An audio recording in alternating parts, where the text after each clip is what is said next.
Welcome, everybody. Good afternoon. Happy Saturday. My name is Mark Cahan. I'm the NISOA Director of Video Instruction. I'm also the chair of the Foundation Fund for NISOA and a registered referee of both ECSR and NISOA. So today I'll be assisted with the moderation by Ben Trevino. Ben is the NISOA Executive Board Secretary. And so this event kicks off the partnership of NISOA and ECSR for the Joint Educational Clinics of 2020. So today's focus is on a general overview of the NCAA rule changes and also identifying and differentiating misconduct for the collegiate game. Both ECSR and NISOA are thrilled to continue to offer experiences that engage and educate and inspire our members to be the best they can every game. As a reminder to all of you, the next Joint Educational Clinic for ECSR and NISOA is on August 2nd. And with that, we have an exciting program planned today featuring two of the best presenters in the collegiate game. First, we have Manny Ortiz Jr. He's the ECSR Board of Directors. He's a Division I conference assigner in conferences such as the Big 12, Conference USA, Atlantic Sun, and the Southland Conference. He was the 2010 to 2011 NISOA president and a NISOA Hall of Fame inductee from the class of 2014.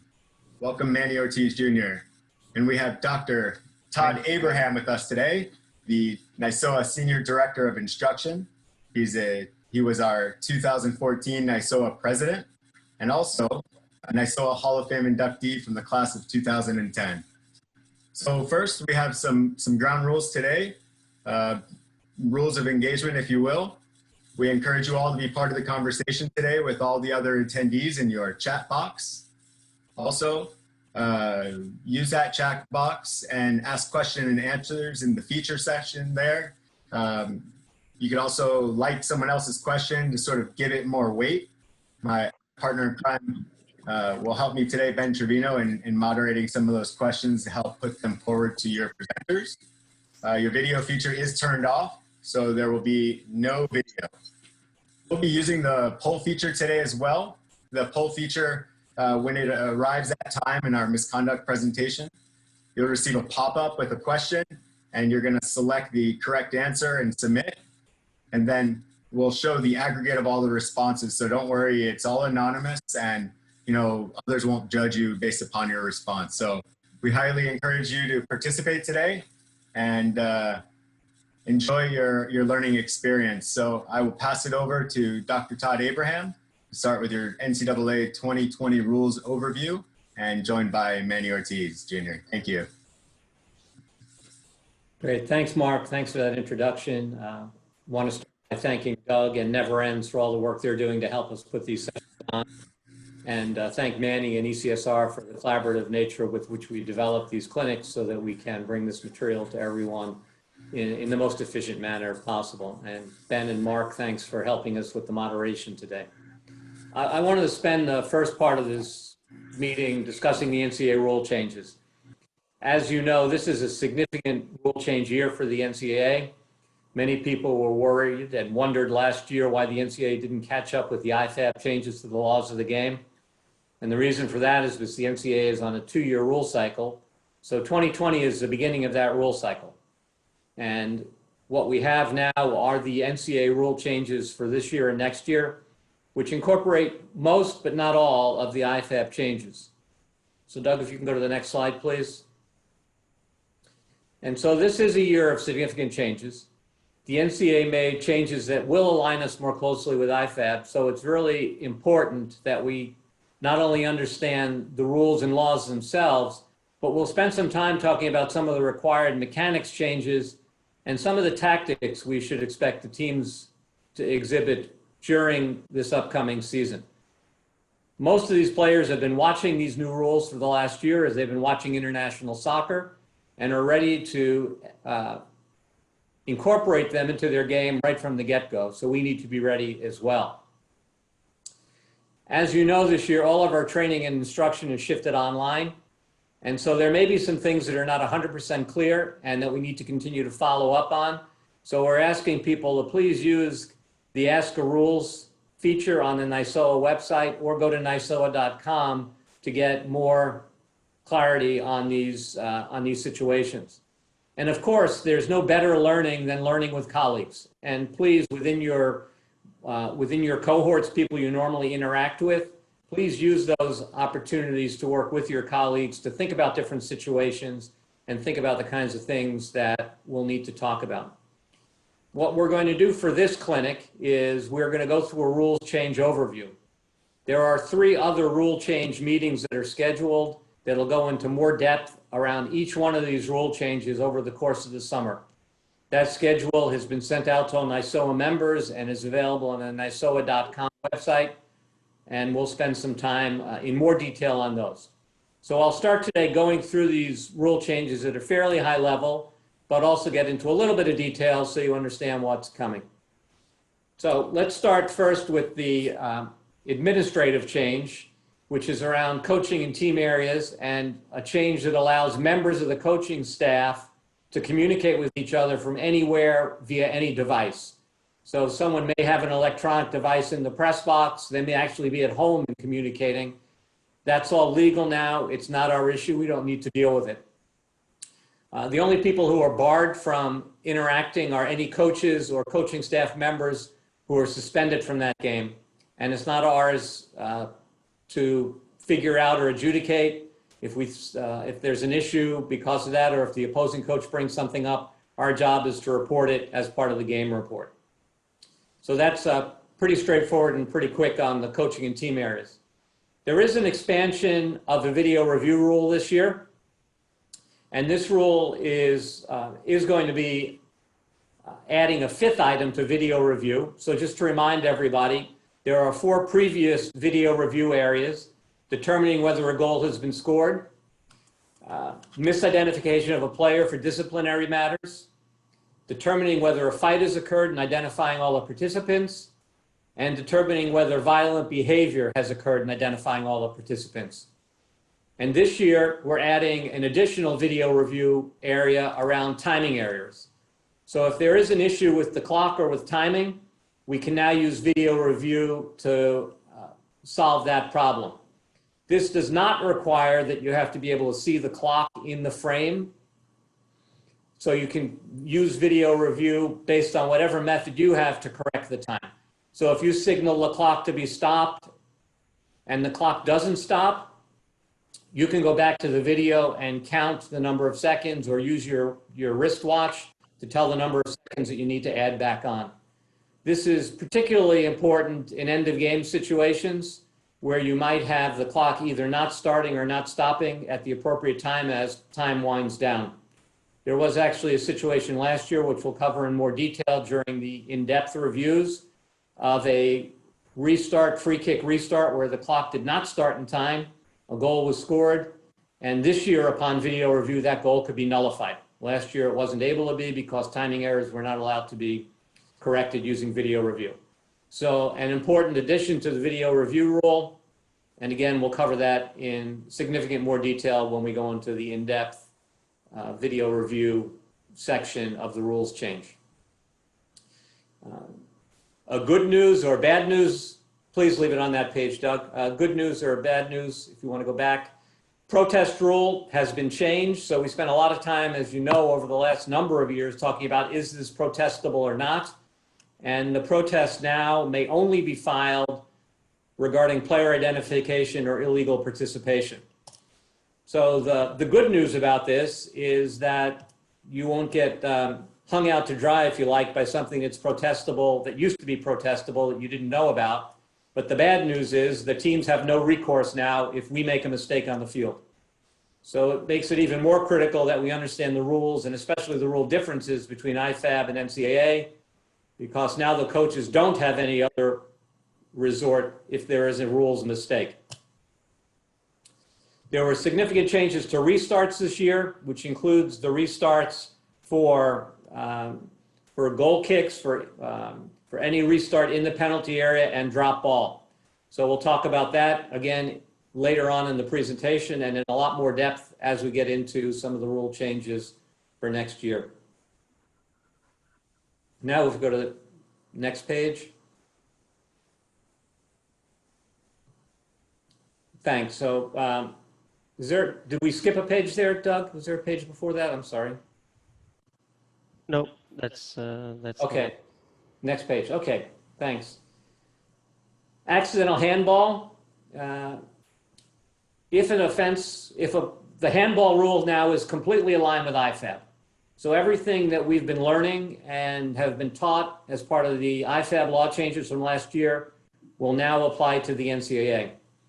The new rule book has not been published yet, so I can't give you the exact verbiage, but the intention and the application should be the same. So if a player gains possession or control of the ball after it accidentally touches their hand, and then immediately scores in the opponent goal. So if the ball bounces off a player's arm, even if that arm is in close to his body and goes directly into the goal, that's now a handball.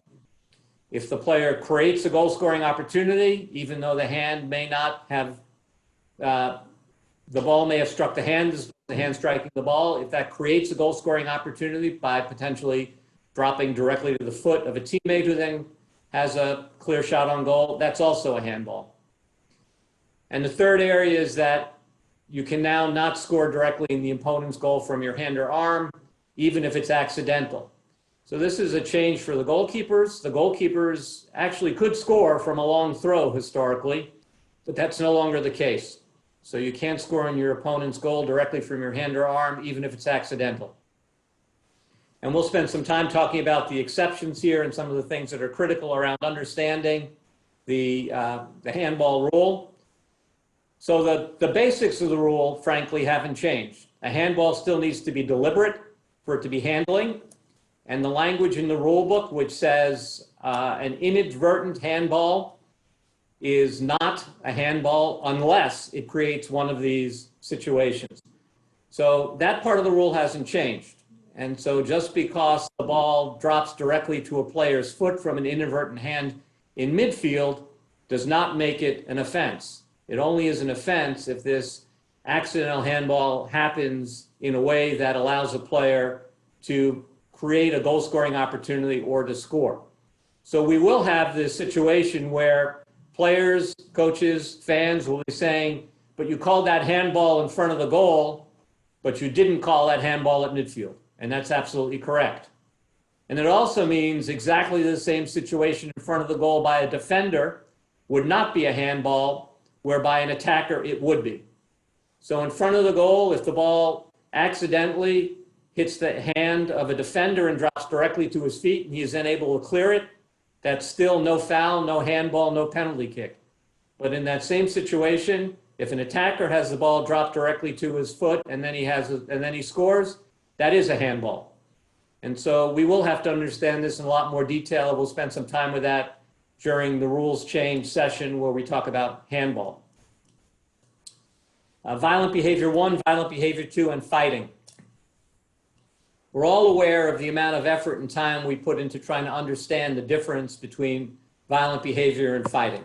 And the NCAA acknowledged that the old fighting rule was very confusing in that there were many actions that the fan in the stands or the person on the street would not consider a fight. And so what the NCAA has tried to do is to better define fighting as simply what everyone would call a fight. Someone punches someone, someone punches back, two people going at it with their fists, that's a fight. And so it narrows the fighting rule and allows everyone to understand what's a fight. But in doing so, the NCAA wants to ensure that we still keep the violent behavior that used to be part of fighting, like headbutting, hair pull with malice and with bad intent, as something that we don't want in the game. And to that end, violent behavior 2 now reflects that excessive act or use of force, which is both malicious and extreme and severe, so it places the opponent in physical danger. Those acts continue to include things like headbutting, an elbow to the face or the head, stomping on someone, kicking a defenseless person, or hair pulling. Those things that all used to be part of fighting are now violent behavior 2. They will still lead to a 2-game suspension, and they still require, and they now require, violent behavior 2 does, informing the coaches, the player, the scorekeeper, just like you had to do for fighting. So violent behavior 1, which I'll call as more run-of-the-mill violent behavior, is a 1-game suspension. Violent behavior 2 is a 2-game suspension requiring notification of the player involved or the players involved, both coaches, the scorekeeper. As usual, all ejections, whether they're violent behavior, serious foul play, dog-so, fighting, any of those require the NCAA red card report to be filed within 24 hours. So this will be a point that we spend a fair amount of time on, trying to understand the difference between violent behavior 1, violent behavior 2, and fighting. But for me, a simple way to think about this is those things last year that were fighting but not really fighting are now violent behavior 2. And the things last year that were violent behavior and not fighting can be generally put into the category of violent behavior 1. Let's talk a little bit about free kicks now, because this is where there were a significant number of changes. So free kicks, I talked just briefly before saying that free kicks were aligned with the IFAB changes. So a free kick taken from within the penalty area, whether it's a goal kick or any kind of free kick restart in your own penalty area, does not have to clear the penalty area any longer. Attackers can therefore be in the penalty area while that free kick is taken, but they can, if you like, linger there. So you should think about the penalty area on a free kick restart inside the penalty area, similar to the 10-yard requirement for a free kick anywhere else on the field. The players need to be moving away, but if the team taking that kick wants to play quickly, they're allowed to. And so because of that, there are a number of things that we have to think about, both from a mechanics standpoint and from a tactics standpoint. And again, we'll get into this in a lot more detail in the rule change meetings over the summer, but just as an initial point to start the thinking on this, AR at that end of the field needs to now stay even with the second to last defender in the offside position so that that AR is ready to judge an offside on a short free kick in the penalty area, and no longer should be moving to the top of the penalty area as the appropriate positioning on a goal kick restart. Additionally, the referee needs to be more aware of quick restarts in the penalty area, and will most probably need to retreat toward midfield less quickly, which then also puts some additional pressure on the other AR to be able to help with long balls if the long ball kick is still taken. You can imagine some teams will want to play much more quickly out of the back, and this is where team tactics will change. And again, you should know the teams that you're officiating and their preference to play quickly versus playing set plays out of the back. And you should be ready for these kinds of free goal kicks or indirect kicks out of the penalty area as to be quick restarts. Penalty kicks will clarify the positioning of the goalkeeper during a penalty kick, and that also aligns. So now the goalkeeper needs to only have 1 foot on or above the line when the penalty kick is taken, cannot be touching the nets or the goalpost. Again, the same as IFAB. Other free kick changes around the wall itself. So if a defensive wall of 3 or more defending team players is created, all the attacking players must remain at least 1 yard from that wall until the ball is played. Now, this is not meant to be a gotcha rule, where if someone gets within that 1 yard while you're setting up the wall, you decide it's a violation. A violation of this provision takes away the free kick from the attacking team and replaces it with an indirect free kick for the defending team. So the intention of this rule is to make sure that you don't have all the nonsense going on in the walls with people, defenders and attackers, elbowing and pushing each other out of the way. And so as the wall gets set up, players need to be properly positioned before you worry about whether an attacker is within 1 yard. So the mechanics on this is very similar to what you would have done in the past. Set the position of the ball, move the wall to the appropriate distance, allow that wall to get set, or move the wall to the right distance and indicate when it is set, and then make sure the attackers are at least 1 yard in all directions away from the wall. Should the wall move toward the attacker once everything is set, that's not a penalty on the attacking team. You just allow things to continue. If they're doing it while the wall's getting set, obviously, before you've blown the whistle, then move the attacker away. But if that wall moves after the whistle has been blown and the ball is ready for play, then it's not the attacker's responsibility to continue to move away further. If an additional defender joins the wall after you've indicated the ball is ready for play, again, the attacker doesn't have to move his or her position. However, after you indicate the ball is ready for play, if the attacker then moves in closer to the wall, the result is an indirect free kick for the defending team, and the free kick is effectively lost for the attacking team. So critical for us to work through that. We'll show some video about different situations that we have been able to find over the past year from the IFAB game as part of the rule change discussions we have over the summer. Next page, please. I'm not sure if we have anything else. Oh, yes. There are still a number of IFAB and NCAA differences that I think it's important that we talk about, because not every IFAB change, and go to the next page, was adopted by the NCAA. So these are some of the IFAB changes in 2020 or 2021 that were not adopted by the NCAA. So the NCAA still requires that substitutes leave the field at midfield on the bench side of the field. The NCAA views this as a player safety issue, and given the fact that we have the ability to control the clock, the NCAA does not feel that this leads to significant time wasting. If the substitute leaving the field is wasting time, then it's your responsibility to stop the clock until that player does leave.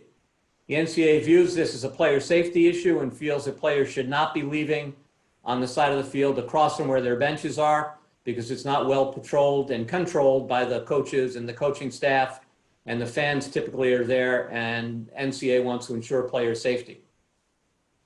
The NCAA still requires that injured players that are attended to on the field must leave the field, except for the goalkeeper, and they cannot remain on the field to take a penalty kick. Again, there are two exceptions in IFAB about remaining on the field when a player has been treated. One is if that player is going to take a penalty kick, and the other is if the opponent was issued a card, a yellow card or a red card leading to that injury. The NCAA has a substitution exception for the situation in which the opponent receives a yellow card or a red card, but that substitution exception does not allow that player to stay on the field.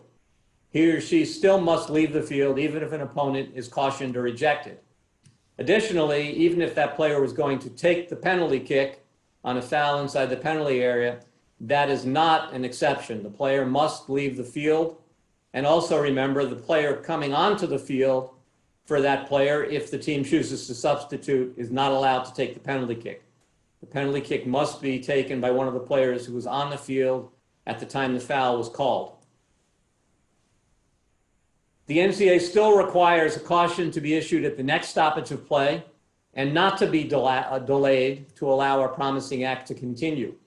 So if you have a situation where you want to play on for a yellow card and play continues, you're allowed to do that. You can come back at the next stoppage and issue that caution. However, at that next stoppage, if that leads to a promising attack and the team wants to play quickly, you cannot allow that to happen and must issue that yellow card and stop play. It's not only advantage situations, but any situation. So if there's a hard challenge, you whistle the play dead, the player gets right up to put the ball back into play quickly, but you feel that that challenge required a caution, that caution must be given at that point of time. And you cannot allow that promising attack to continue. The last area is one that's a bit more of an administrative issue, which is the NCAA requires that any misconduct during the game carry over to the tie-breaking procedure. IFAB has made a change this year. IFAB has made a change this year that if there is a tie-breaking procedure, that's considered a separate event, and any yellow card in the game does not carry into the tie-breaking procedure. That is not the case for the NCAA. So a player who receives a yellow card during the game, and then we go into penalty kicks to break a tie to advance in the NCAA tournament, those yellow cards carry over. And if a player is cautioned during that tie-breaking procedure, he is shown the yellow card and then the red card and ejected from the match. So it's important that we know these changes. I will state the obvious, but I feel the need to state it. You may not agree with the changes, but our job as NCAA officials is to referee by the rules that the NCAA has put forward and use the rule change and rule-making procedure to get these things changed in future rule books. So that's an overview of the rules and rule changes for this year. And there will be 3 sessions starting July 11th, where we'll go through each of these rule changes in a significantly greater level of detail. So I understand from Mark that we have a number of questions that have come up as we've gone through this, and we'll open up the mic to Mark to bring some of the questions in. I'll see if I can help clarify some of the issues that may not be clear. Thank you, Todd. I appreciate that. Good job on that, and such a diligent job of reviewing all the, the overview of these law changes, rule changes for NCAA. Just a couple of questions. One specifically came from Sam Jalayar. He's asking on suggestions on managing the 1-yard rule for the attacker in the wall. So maybe Manny, if you have any recommendations, or Todd. First, I will point out, as the video instruction person, I have been looking at a lot of preseason clips, and I'll tell you, I think a lot of the players are confused on this new rule, because I'm noticing there are no players in sight going to stand in the wall. They're sort of just allowing sort of an open shot. So any comments to those on managing those situations, guys? Go ahead, Todd. Sure. Again, the purpose of this rule is to get rid of the argy-bargy, as Ken Andrews would call it, or the nonsense that goes in the wall. And so I think that's the suggestion here, is to remember the purpose here. It's not a gotcha for the attacker. And so the recommendation here in managing the wall is to set the ball first, indicate the appropriate distance, and get the wall to move back to that appropriate distance. Allow the attackers to take a position and indicate whether that position is far enough away, is appropriate. I'm not suggesting, if we have spray, I'm not suggesting we use spray to spray 1 yard on either side of the wall. But if it's getting contentious and you feel like that might be a technique that would help you, it's certainly an option. But simply having the player move away a little bit, and you can just say that, please move away a little bit more, you're still too close, before you indicate the ball's in play. If a player is trying to get in the way of the wall setting itself, my recommendation would be to instruct the attackers, let the wall get set first, and then position yourself with that 1 yard distance away from the wall. So trying to avoid having the attacker stand where the wall wants to be. That's another piece this rule is meant to alleviate. As we all know, attackers would get to a position where they knew the wall would be going to, just to create problems, frankly. And given the way this rule is written and the intent of this rule, if an attacker is doing that, it's appropriate to instruct that player to move away until the wall gets set, and then position yourself in a legal position. That would be, Manny, I don't know if you have anything to add. Yes, I agree with Todd here, 100% correct. If we take preventative measures and, use your body language, use your voice, use your preventative skills as a referee, and communicate with the players, with the attacker, let them know what's allowed and what's not allowed. And if you're in close proximity, I think you'll avoid quite a few problems. What do you think, Mark? Hey, Manny, I think both you and Todd are offering some really great suggestions and recommendations. I really like the one with the spray, and we've seen that used in the Women's World Cup and some other tournaments prior to the COVID-19. So Manny, that leads me to a question with you, is that a lot of your conferences that you're assigning, you're allowed to use spray, right? So would you allow the referees in your conference would you recommend that sort of approach of using spray to help separate in free kick management, that distance that's required now? I think it can be an effective tool, Mark, for the referee, and it's because it's a visual, as everybody knows. And yes, I think that tool would be useful and would alleviate quite a few problems before they even start. That's great. That's great. Also, Manny, since I got you here with this question, I wrote down also regarding the video review change with the timing issues. How many of your schools or conferences use video review? Is that an important thing to consider when you're sending your guys out? In my particular, the conferences I run, only 2 of them use the video review. The other 2 don't have the capabilities yet. They basically they don't have the capabilities, the equipment, the audio equipment to do that at this point. But in the past, I've only had 2 conferences that use that. Yeah, let me jump in here as well. Because I saw a chat. I mean, I'm not monitoring the chat box, frankly, you guys are, but I happen to see one that just popped up about having the appropriate video review equipment. There is no NCAA appropriate video review equipment. Someone's cell phone can be the video review equipment. The video review only needs to be at midfield and available for the referees at the field. The quality of that equipment is not a determinant in whether video review is available for that game. It may be, and will certainly be, a determinant in what you can see on the video review and how it can be used. So if you don't have a very thorough video review system, you may not be able to use it to tell whether the ball has crossed the goal line or not. However, it is not the referee's responsibility to determine whether the video review system is adequate.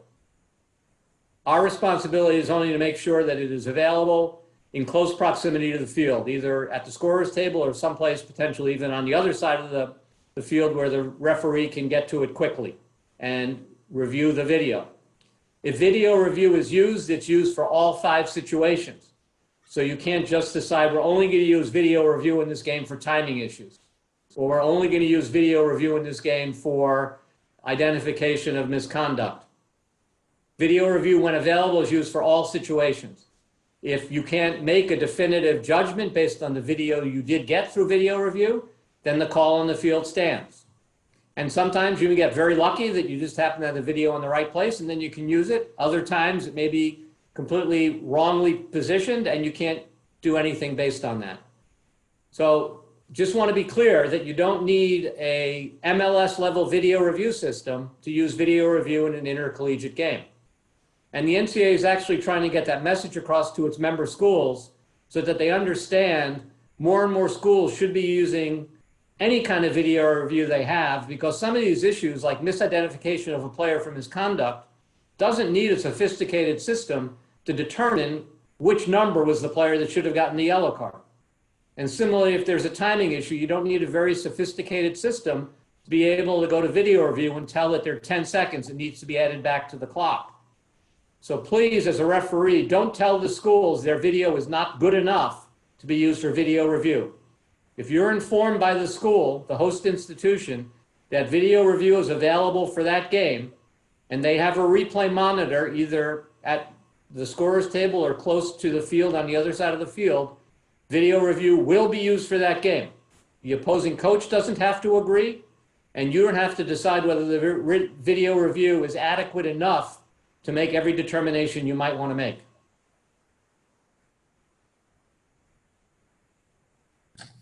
Great. Appreciate that. Looking here in the chat, someone asked regarding the number of players defined where in the NCAA rules does it define when a player is considered part of the wall?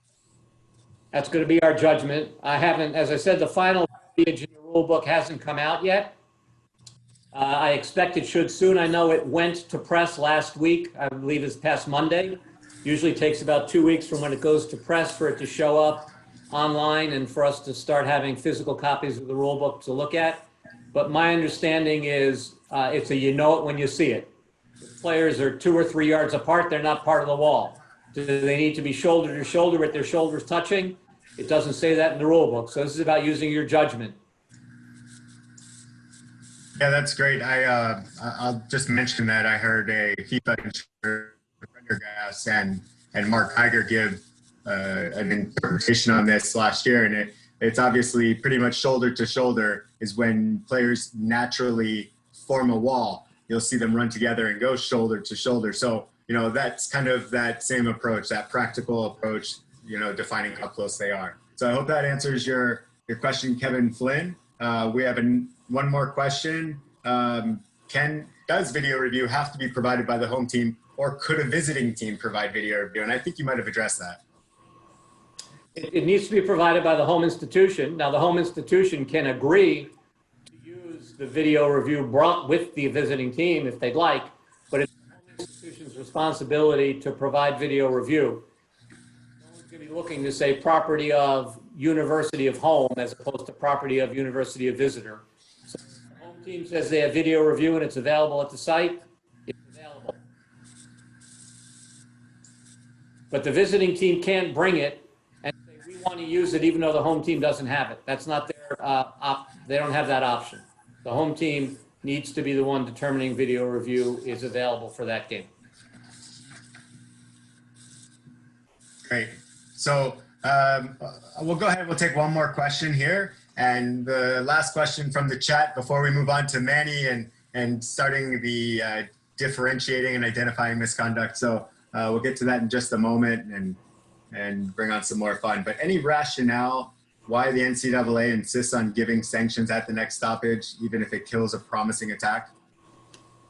I think. Does one of you guys have an answer? I can't read the NCAA's mind. Actually, I think the question's incorrectly written now that I look at it, because NCAA does not insist on giving sanctions at the next stoppage. They're saying not to give it at the next stoppage. They're saying if it kills a promising attack, you have to give it then and there. You can't wait to the next stoppage, correct? Correct. And I think the question is, why is the NCAA not aligning with IFAB? And Okay.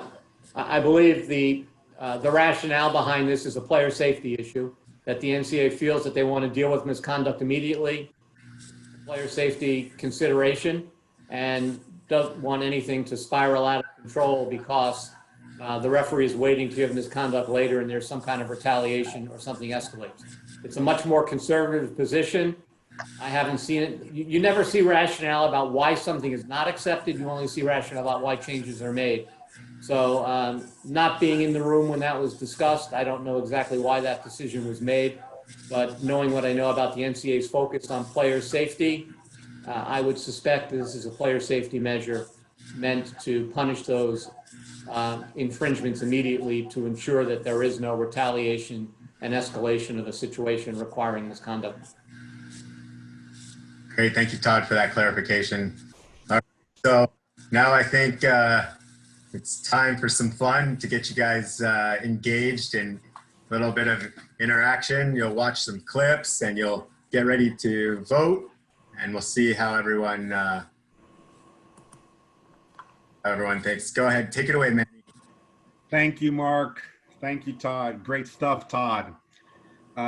Welcome, everyone.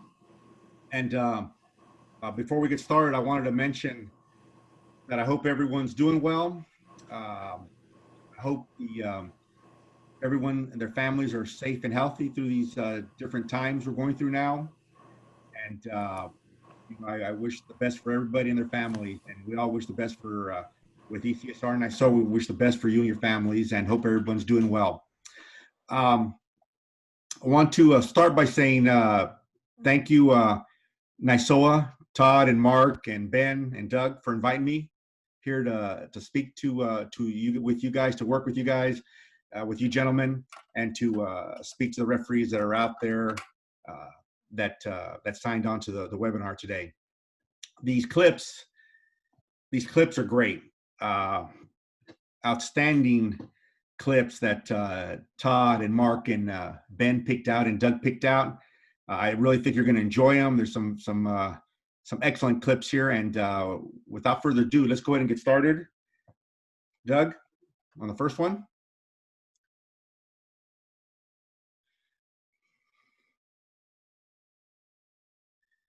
Goalie controls the ball there, and then you see where she moves.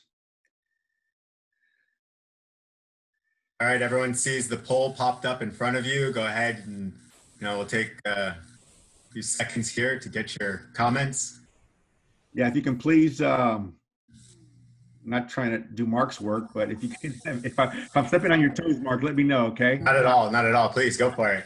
Okay, I'd rather hear your voice than mine, Manny. I don't know about that on some of these decisions. We'll talk. Anyway, yeah, so please, misconduct clip number 1, please fill in your decision. What do they have, Mark? 20 seconds? We have about 70% of the vote done, 109 people out of 150. So we'll give it a few more moments. I think some people are still voting, but it's, looking 50-50 right now in some of the, okay, we're good. We've stopped. Do you see the results on your screen, everyone? Okay, I don't. Okay, here we go. Now I do. All right. All right, we have, you want me to read this off, Mark, or you want to read it? Sure, go for it. Okay, we have, like I said, I don't want to, take over your thunder, Mark, here, all right? No. So, because you guys know me, and once I get started, I You're the Hall of Famer. I'm not. No, thank you. As you can see, 50% said penalty kick, yellow card. 40% said penalty kick, it's on your screen, obviously red card. No foul for 6%, and for 3% you said penalty kick, no card. All right, so can we show that play one more time, Doug, please? We get the poll out of the way. Move the poll. Thanks, Doug. Okay, so, and after it shows this time, Doug, one more time after this. So, as we can see, the ball is going to come here in a second here. The ball is collected by the goalie, and the goalie runs to her right, moves to her right, and runs into 17, the attacker of the blue team. All right. Referee didn't call anything on this play, and correct me if I'm wrong, Todd and Mark, but he did not make a decision in terms of, he didn't make a call. He allowed play to continue. You're absolutely right. He allowed play to continue. So, as a referee here, a couple things we need to be aware of.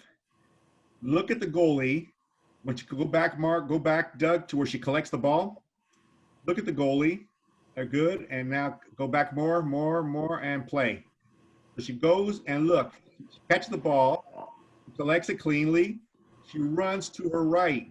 She runs at least, if you want to be real scientific and exact about it, like some of you are, she runs clearly to her right, 3 yards, Mark, out of her way? Easily, yes. Easily, and runs in with some force there, with actually, I think, quite a bit of force. Now, as I've mentioned to, this is a very calculated move. This is very clear action by the goalkeeper. She runs 2-3 meters out of her way to run into the opponent. There is no way we can not blow the whistle here and issue a card. The question is what card are we going to issue? All right, and Todd, I'd like you to... So Manny, we have about half of the people feeling it was a yellow card and half of the people feeling it was a red card.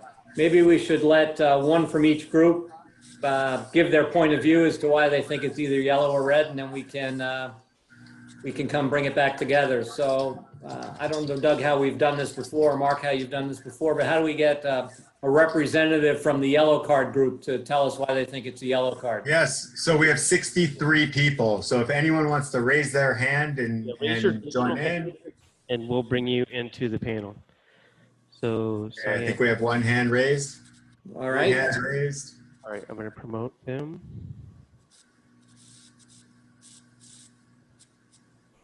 So whoever jumps in first can answer. And please identify yourself so that everybody knows who's talking. Hi, good afternoon, everybody.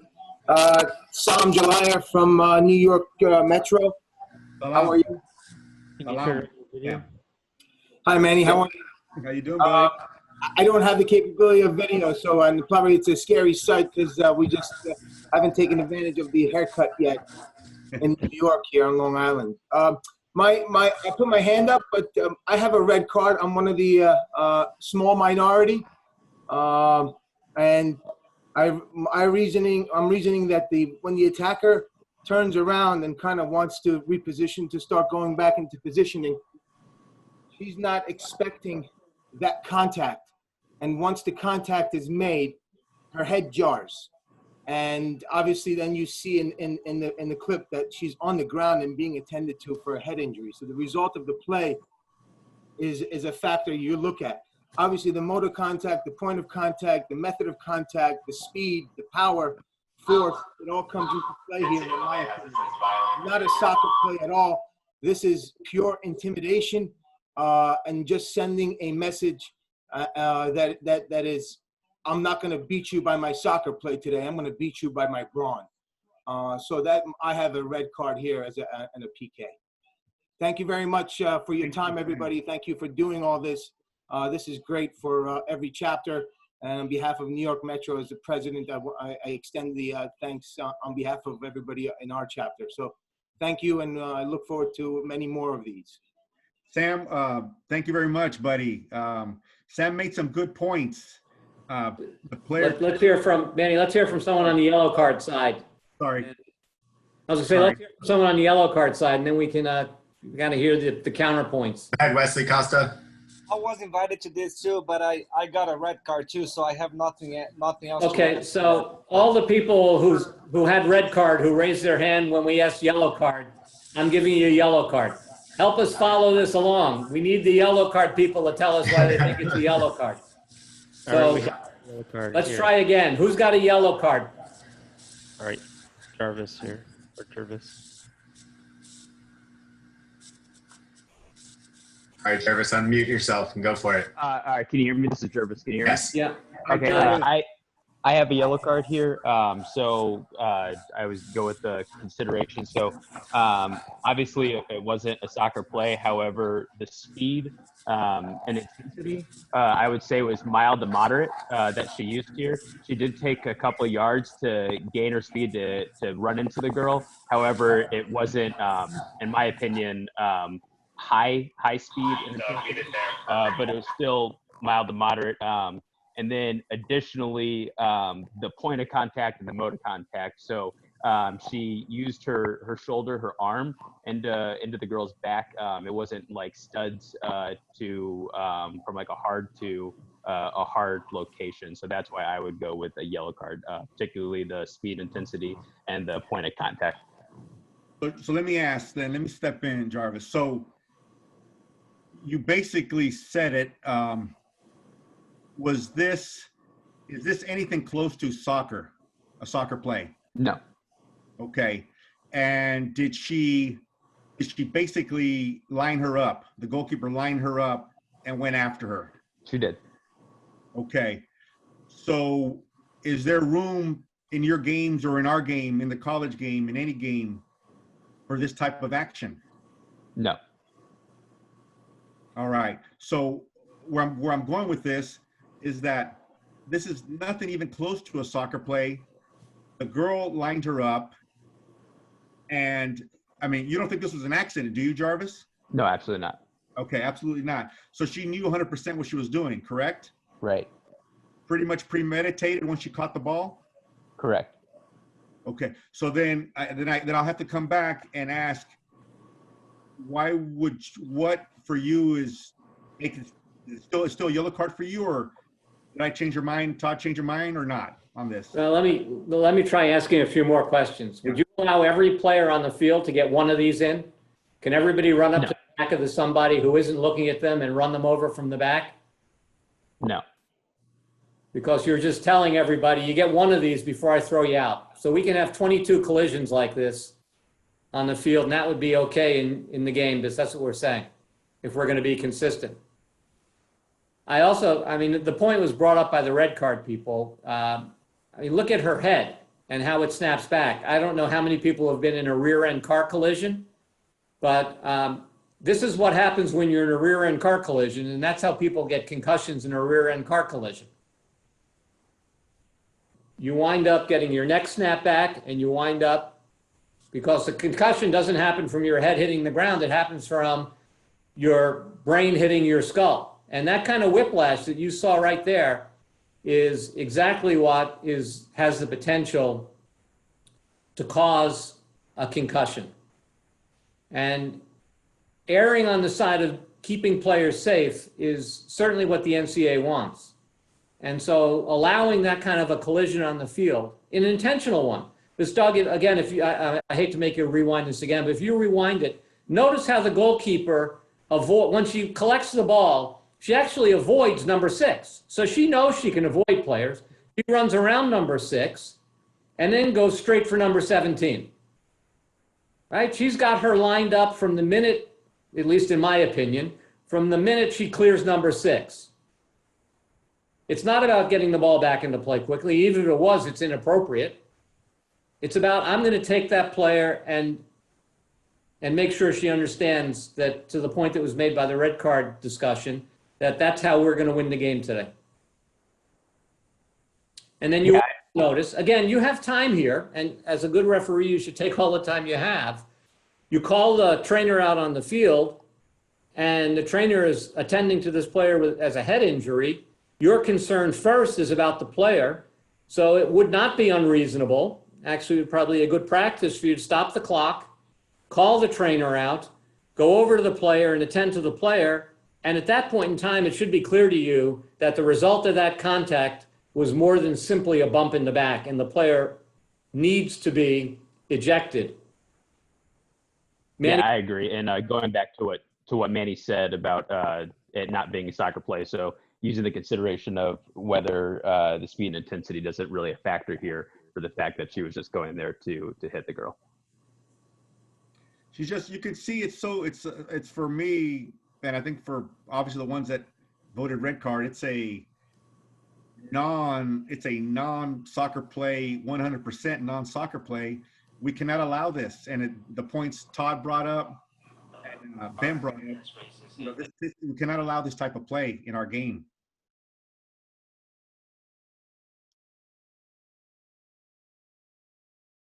Okay, I think we're going to bring on somebody. I think Art has something to say here, so let's bring Art on. Art, did you have no foul, no card? You have to unmute yourself, Art.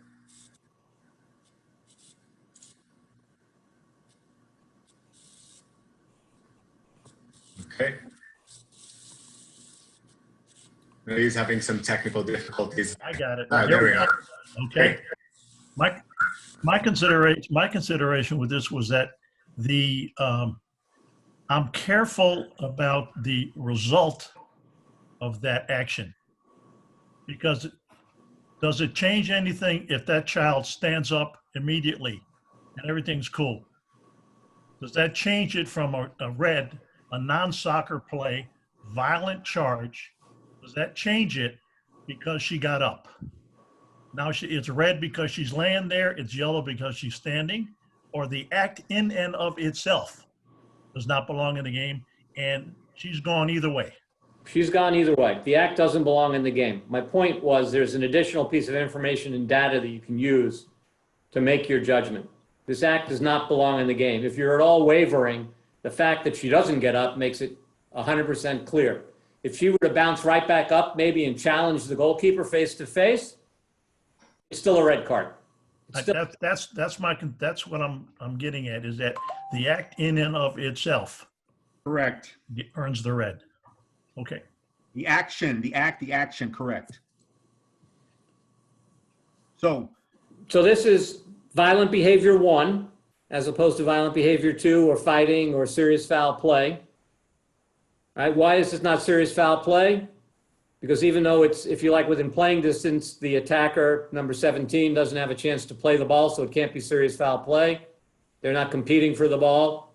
Just because the goalkeeper's is holding the ball in her hands doesn't change it from violent behavior to serious foul play. We believe it's, even though it is a pretty egregious act, the consensus among the people who have looked at this from both the NCAA and from ECSR and NISOA is that it doesn't rise to the level of a violent behavior 2. Although I do believe if you were to make the judgment this is violent behavior 2, no one would argue with you. So we go. So then, just to be clear, we go violent behavior 1, penalty kick, red card. Correct, gentlemen? Correct. All right. Thank you, Todd. Thank you, Mark and Ben. So next play here, we're going to go to now play number 2.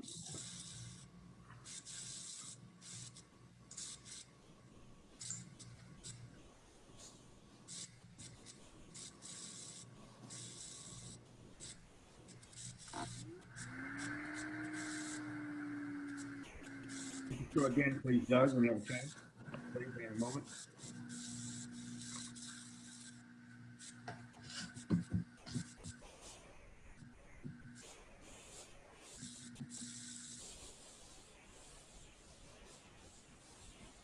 And let's vote.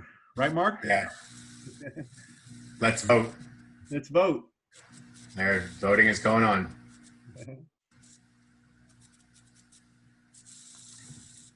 We're at 100 of 157 people voting. Already. Owen.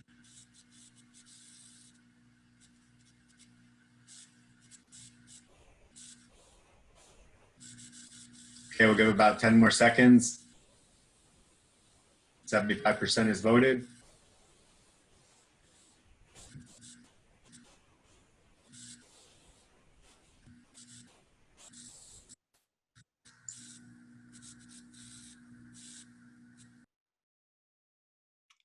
Okay, so everybody voted. No foul, 1%.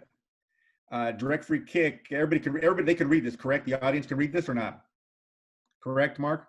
Yes, they can. Okay. And so we had 66% direct free kick yellow card and 29% red card. So if we can go back, Mark, Doug, if we can go back and show that one more time. And remove the poll, please. So You can just exit your own poll. oh, can you? Okay, I thought you had to do it, Doug. Sorry. All right, so white jersey goes into the challenge. Blue takes a touch. White jersey goes in. Clearly misses the ball, doesn't play the ball. Very late challenge. We have, I would say, moderate force. Correct, Todd? Moderate force from the side. Moderate forward. About, you know. I think this is a good view of the angle of the foot and the cleat. It's contact's low. So late challenge, ball's gone. Looking at that from this angle, you know, this angle, this view, player can't play the ball's gone, player's in late. As a referee, your mind, you have to have that green switch light come on or whatever works for you that you think card here, all right? We think card, player goes in what type of manner, Mark, on this? What would this be considered, Mark? In a reckless manner. Okay, goes in a This reckless is the technical line that's being drawn on this one, Manny, is that foot-on-foot contact. Correct. Foot on foot, and he's late. I mean, Yeah, so I agree. I think the direct free kick yellow card verdict is the appropriate one in a vacuum here.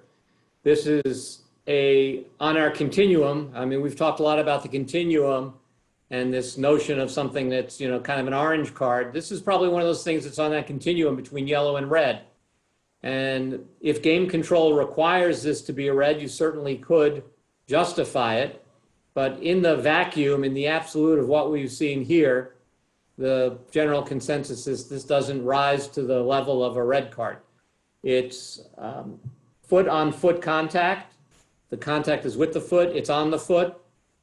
It's clearly more than just a careless foul. It's clearly reckless. And whether it rises to the level of endangering the safety of the opponent is something that will depend a little bit on how the match has been going here, frankly. But in the vacuum, in the absolute of this, if this was in the first 5 minutes of the game and it was something that had just happened, a yellow card is probably appropriate. if there have been fouls like this going on throughout the game, there have been a number of yellow cards given for these types of challenges that may have been a little less egregious than this. This may be your line in the sand, recognizing the need to be consistent. So this is one of those situations where you have to have a feel for the game and an understanding of both how the attacker was reacting to this, as well as what's happened in the other however many minutes of the game have elapsed to this point. And I don't know, Ben or Mark or Manny, if you have anything to add to that as well. I do have something to add, and Manny, good stuff, and Todd, great analysis, because, you know, something that I heard recently, and let's look at this as one of those yellow cards in the range of a 6, 7, and 8. A 7 is an absolute yellow card. A 6 is a yellow card, and an 8 is a yellow card. So this is probably that number 8, and could almost be a number 9 if you look at on a lower spectrum of a red. So like I said, you could support it based upon game control here, you know, as a red card, but it all depends on the referee and their interpretation of what they saw. Very good, Mark. And you read my mind, Mark, because this is one that to me screams yellow. It like Mark said it in Mark's analogy. He said it, what do you say, Mark? Bright yellow's an 8. This one screams a yellow, very clear yellow, clear 100% misconduct on this play. The other thing, and I know we're not talking about positioning or movement, but just to mention real quick is, and Doug, if you can show it from the beginning, please, this play real quick, make some real quick. Look at the referee. I mean, here, referees, we have to move quickly. We have to explode. We have to sense this and start, and I'm talking about running quickly, sprinting. I'm not talking about jogging or walking to where the foul is going to be committed. You have to start sprinting. So that obviously doesn't help the referee either by jogging around slow. Ben, your thoughts? In there? Yeah, I couldn't agree more, Manny. This is one where the referee's got to smell the fact that there's going to be a hard challenge there and needs to get both a better angle of view, doesn't have players between him and the contact, as well as getting closer to that to make sure that he can fairly judge what's going to happen. Are we going to have one from each group plead their case, Mark? Well, I guess who feels strongly about it not being a yellow card, maybe they can raise their hand, given what we've talked. You know, something I'm thinking of, and Manny, you addressed this on a recent webinar with the RWISOA and assistant referee involvement. You know, Manny, do you want to talk to me or talk to everyone here today about, should the assistant referee get involved in this? Do you think the referee was in the best of position to see? What do you think on this one? Is this one where you need your assistant? You know, this is one where, yes, he should look, because to me, the referee is much too far away and moves, to put it diplomatically, not as quickly as he could or should. Basically, another way of looking at that is the game needs a referee to move here quickly. He didn't in this particular case. Who knows why? That being the case, as a smart AR should know, like you were, Mark, and like many of you are out there, referee might need help here. Correct, Mark? Yeah, absolutely. So what do you do here as a referee? You look, and I know we're adding to this clip, but I think it's important information that we think about as we're working as a team here, working as a crew. Maybe the referee looks to the AR, or maybe the AR gives him a signal. The referee, it doesn't look like they're using Voqueros, but maybe give him a hand signal or two, letting him know, hey, that's 100% yellow card there, and help him out and support him there.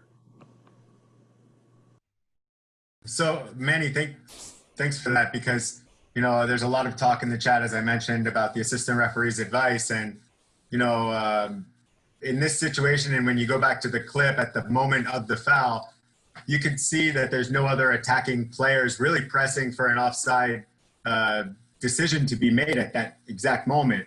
Maybe one on the far side there. So this is absolutely a moment when the assistant referee has the opportunity to scan the field and look to their left, knowing that there's no pressure in front of them, look to the left, follow the ball, look for the referee, and help make a decision here.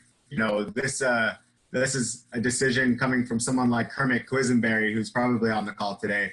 You know, so that's what made him so good and one of the best in the business, because he was always able to scan the field and get these types of decisions for support of the referee. So great.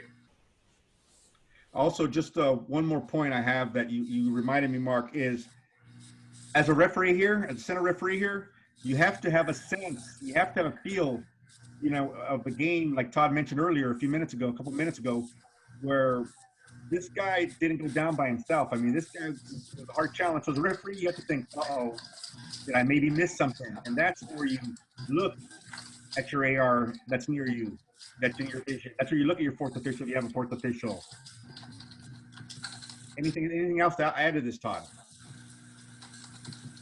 No, I think you covered most of it, Manny. I think we're good on this one. Maybe we should move to the next one.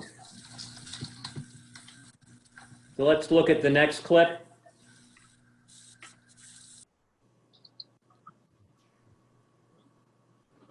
You got it, Todd.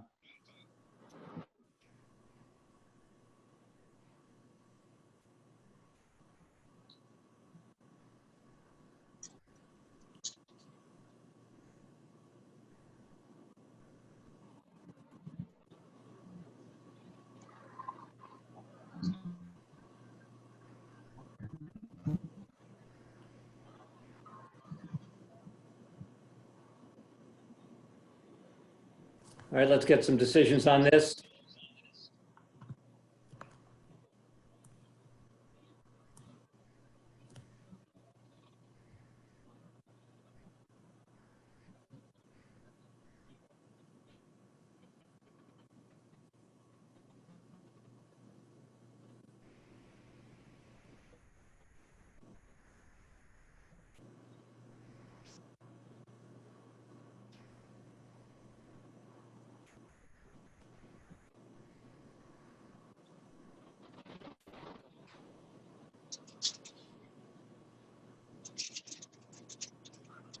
There's the result. All right, we've got our polls done. Is that right, Doug? Polls done? Yep, poll's closed. Okay. Can we put up the results, please? Thank you. Okay, so again, 88% direct free red card, 12% yellow card. I'm glad we all agree that there is at least a red card here. Let's close that down. I want to go back and I want to talk about a few things here. So I want people to, can we go back to where the ball is played from in front of the bench, please? Done this before, right, Doug? Yeah. I'm kidding, Doug. So we've got this challenge here. The referee is in potentially good position to see this challenge, but the consideration for the referee here is that neither of these players is looking to play the ball short here, right? This is a, let's see how far we can kick it, attack by that defender.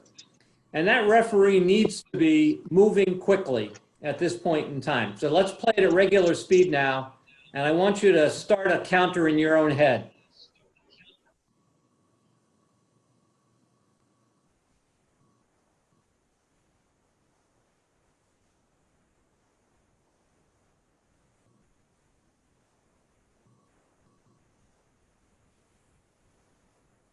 Here's the referee. I counted 20 seconds. I don't know how accurate I was. I don't know how long you counted.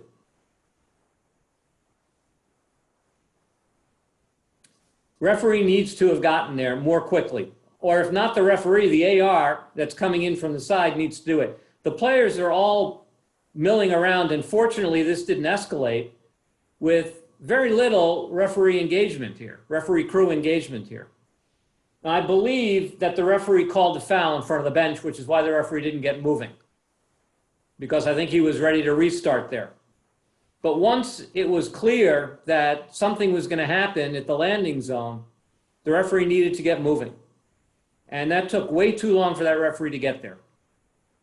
So I think there's I think there's a foul here, I think. Is that right, Mark? You saw this, you were the one who clipped this, so you might be able to help me here. Is there a foul there in front of the bench? Yeah, it looks like a foul, and then he's looking for the advantage. And it happened so quick that he's stuck there in that free zone area, and I think he's applying the advantage, seeing that there's a promising attack going forward with the long ball and the number of attackers. So I think, yeah, you're correct in that assumption. Yeah. And once that happens, that referee needs to be moving. If you're going to stop play there for the foul, then stop it. Whistle a couple of times and stop it and be done with it. But for some reason, nobody knew the play was over. I mean, you could tell by the reaction of the defender by handling the ball like that he felt there must have been a whistle that he heard. I mean, it is hard to evaluate this without sound, frankly. But once there's this confrontation going on here, the referee crew needs to get there quickly. And if the referee is the one that's going to cover the challenge in front of the bench, then that lead AR needs to be the one moving onto the field quickly to make sure nothing happens here. And I think we'd all agree, Manny, tell me if I'm wrong, that we would rather have that AR on the field sorting this out than waiting to see what happens and coming out later. Again, from the spirit of player safety, we want to prevent, not adjudicate these kinds of situations. So Manny, I'll take your opinion on that. Let me first interject. I apologize. I think I'm incorrect with my assumption that he applied advantage, because it's as if the attacker, and now that I recall, the defender's trying to pick up the ball saying, hey, the referee stopped the play over here. So he did not apply advantage, and I think that's what lends to this instance. In any event. Yeah. No, you're right, Todd. In terms of the AR there that's nearby, correct. If he can get in there, or I think it's a he can get in there and prevent this, separate, prevent before it escalates, that'd be great. If you can use preventive skills there. Who's ever closer, whichever AR is closer there.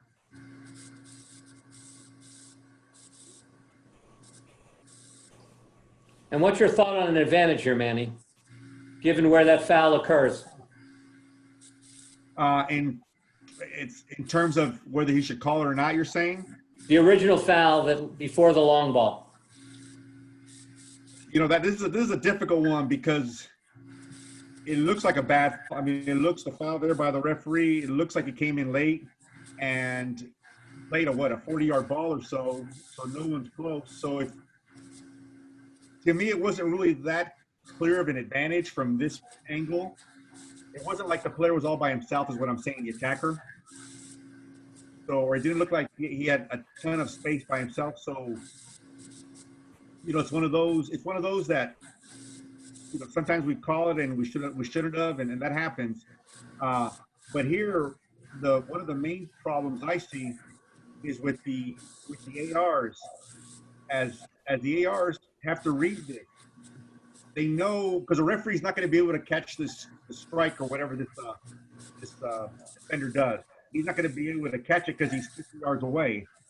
So the ARs have to read that, and one of them has to get in there to try to prevent this, or at minimum, have a good viewing angle when he's moving in there to be able to give the referee the correct information.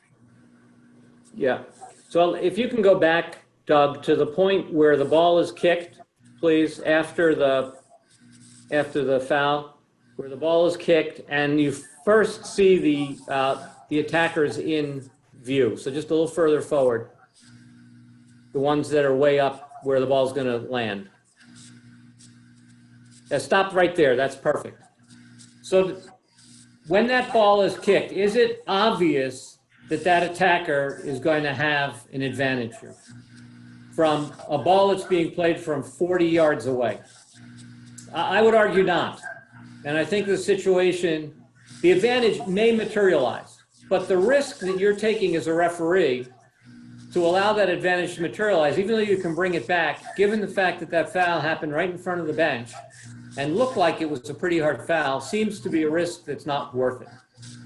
At best, that ball is going to land as it did with the attacker and defender challenging for it. So it's not going to be a clear breakaway here. And so this situation requires the referee to have a very strong whistle that causes everybody to stop, so that you don't have to evaluate whether that advantage would have materialized or not. And maybe the white shirted player is going to argue that I would have gotten to the ball and had a breakaway. You know what? Too bad. From 70 yards away or 65 yards away where that ball is played from, I think the risk associated with playing advantage here is much too great, especially with that being positioned in front of the bench and with the additional consideration that the referee at this point is trailing the play. If the referee was making that call from 10 yards in front of the play and could get on his horse and be there at the drop zone, that's a different story. But given the fact that the referee is where he is in this situation, he's only adding additional risk because he will be, as he is, 20 seconds away from any kind of situation that occurs once that ball lands.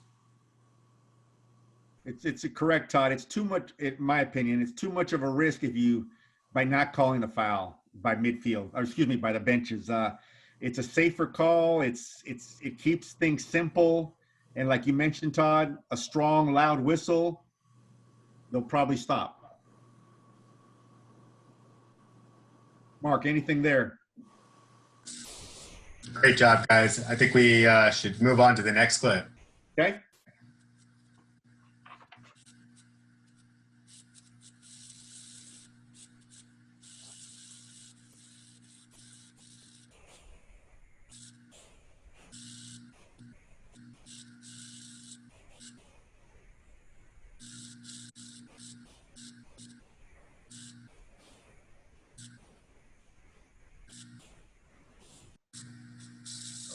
All right, let's vote. I was ready for another replay. I get to see it once on the field, right? Yeah. Replay. Actually, they got to see it twice, right, Mark? So Video review. video review. Yeah. All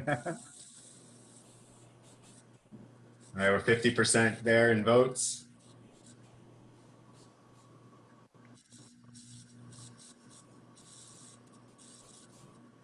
We have about 10 more seconds here.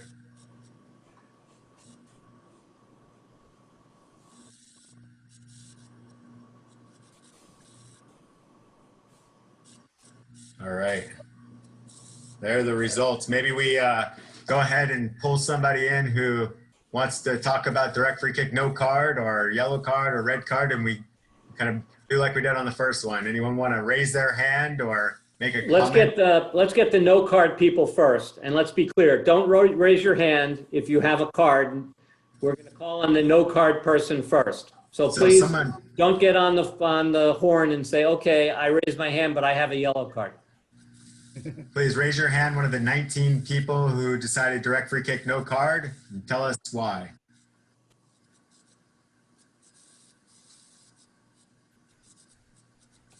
Anybody willing to stand up virtually here and defend their point of view? So everybody had a card then if nobody's... We have a hand up. We have George Major. Okay, George, go for it. Hang on, I gotta Unmute yourself. make him a panelist. Okay. George? This George from Missouri? Very one. Unmute yourself. You got it on George, mute, you have to looks unmute like. yourself. Bottom left corner of the screen.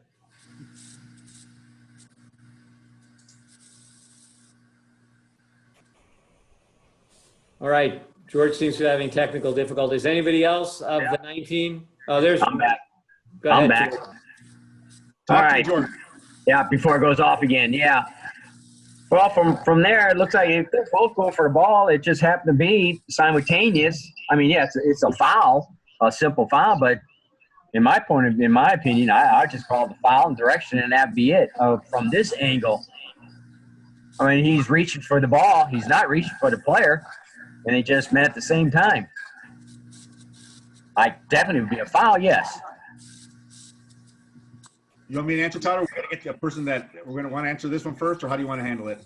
Well, let's go to the other end of the spectrum. We had 9 people who said it was a red card. Let's get the point of view from one of the 9 red card people as a counterpoint to George's point of view. So one of the 9 red card people want to raise your hand, please? All right, we got a couple hands raised, Ryan Block or Luis Reyes. Let's see, let's bring one of them in.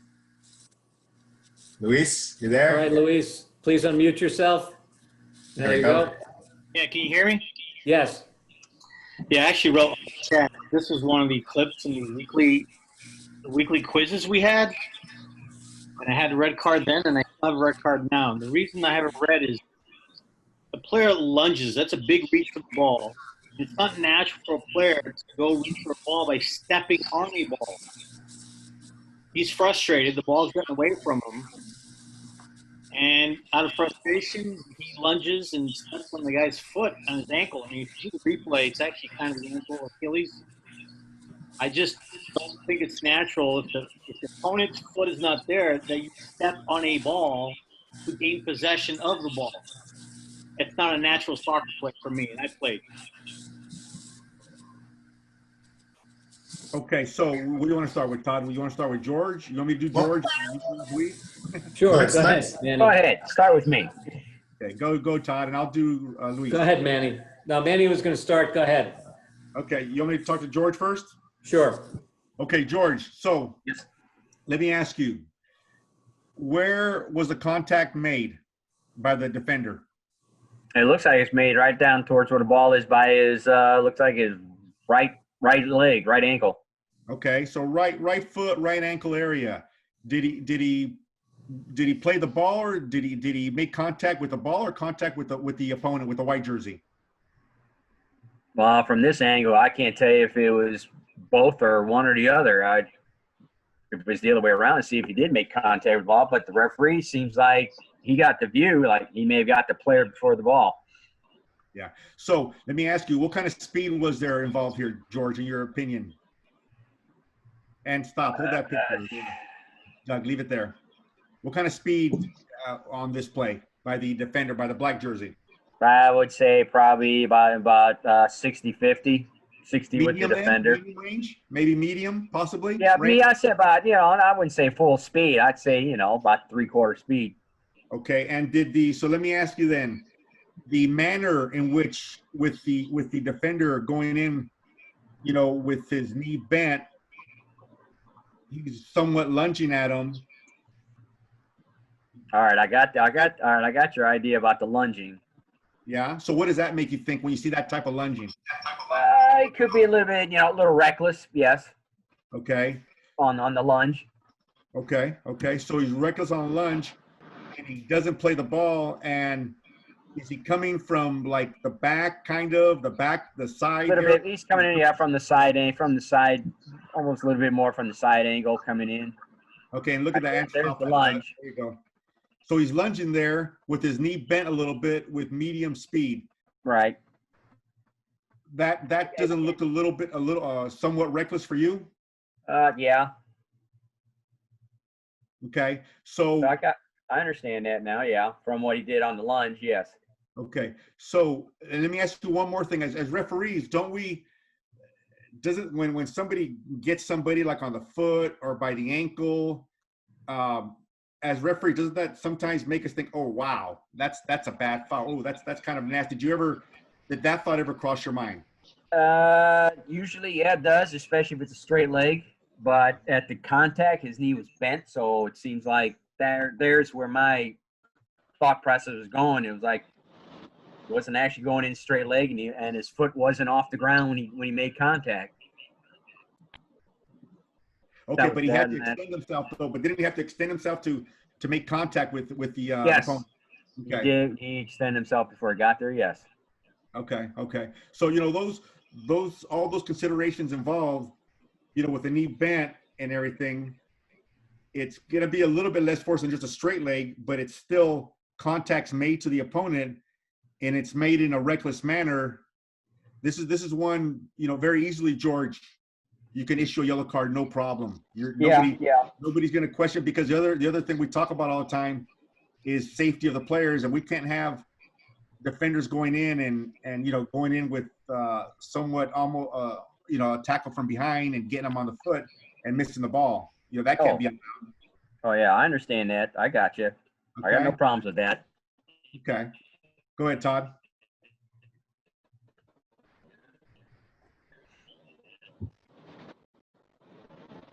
Todd, I can't The hear other you. end of the spectrum here on the red card, Yeah, your turn. the challenge is the leg is bent when the contact is made. Luis, I understand your point of view about him coming down on the foot. It's not 100% clear to me that he does. It looks like he comes down maybe next to the foot and then rolls into the ankle. It's not like cleats to the ankle or cleats to the calf. Stepping down on the ball is maybe not the most smart soccer play, but it is at least an intent for the ball. I do agree with the discussion we just had before. This is clearly a reckless challenge and needs some kind of misconduct. Again, if you feel like this has risen to the level of a red card, we would be able to support it because of the fact that there is that downward motion from the foot down toward the ankle and the top of the foot, and that can be very dangerous. But this would be on again on the yellow-red continuum where Mark was talking before about it being an 8. This is probably in that 8 range. If you wanted to take it up to a 9 where you say, hey, wait a minute, this is close to a red card for me, and every one of these challenges on the field is going to be a red card today, you can do that. But for this level of play, that might be a little bit too severe, but it certainly could be supported. Part of this is about trying to calibrate, and the calibration we're looking for here is for people to recognize that this is 100% yellow card, or maybe 99% yellow card and 1% red if you really want to be hard-nosed on this challenge. But it's more yellow than it is red. And if this was, if this was kind of what I'll call a normal game with the normal kind of challenges and fouls, this most likely warranted a yellow card and not a red card. Luis, if you want to rebut, I'm more than happy to hear your point of view back on this one. No, I mean, you make valid points. I've been in number 28 shoes before, where that happened to me, and I just feel like number 4. To me, that's a frustrating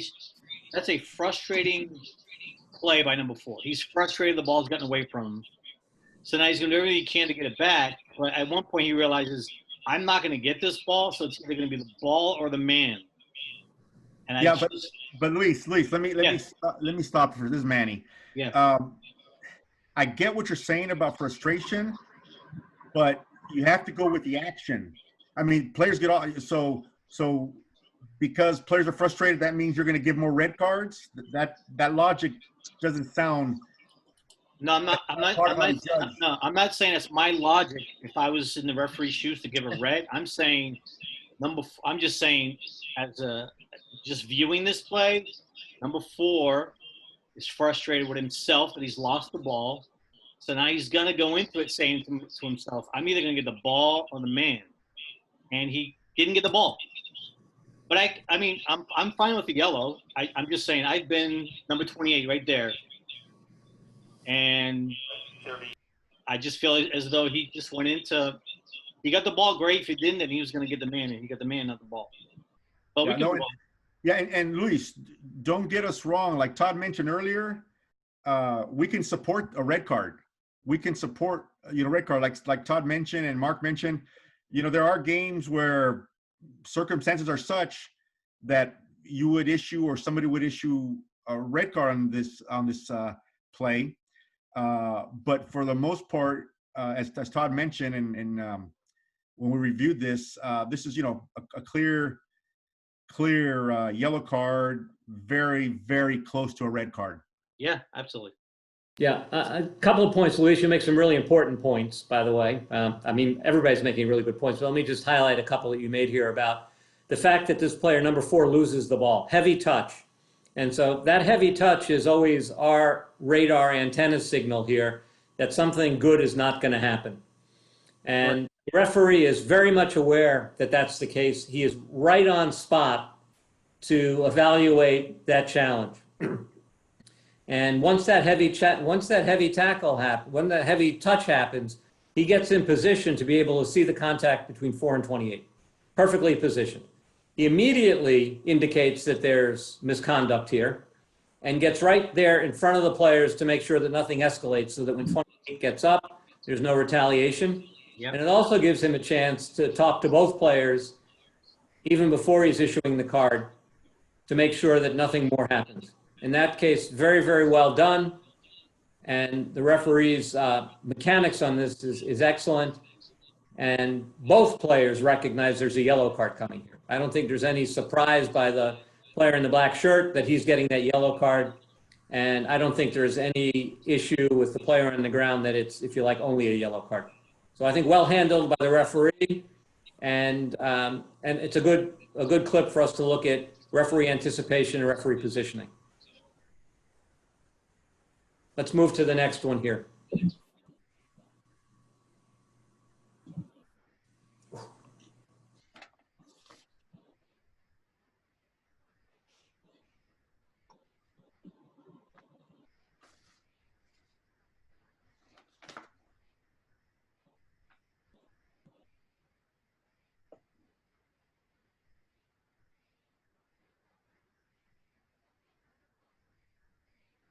All right, let the voting proceed.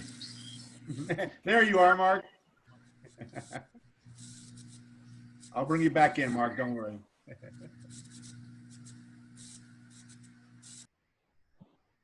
I told you, Mark, Todd and I, we get going, man. You guys are great. Really. That's why you're Hall of Famers.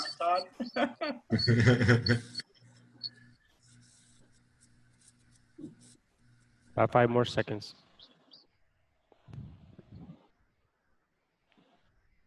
Great. Do we have most of our votes in, Mark? We're good here? Yeah, about 75%. Here we go. Okay, there you go. Oh, good. We've got another good discussion clip here. All right. Do we want to call out the one no foul person, or should we let him or her go? I think we'll let that one go. Why don't we start from the red card end this time? Someone had a red card. Want to raise your hand here, please? Yeah, Todd, why don't we go red card and no card? Okay. I want to hear this one. Do we got a red card person? Raise it. We have a couple hands raised. Let's bring somebody in. Let's try to bring someone who hasn't spoken yet. Yep. Daniel Sobieski. Mute. Daniel, oh, great. You're unmuted. Good. Tell us where you're from, please, and what your... I'm from Southern California, and I'm an assessor.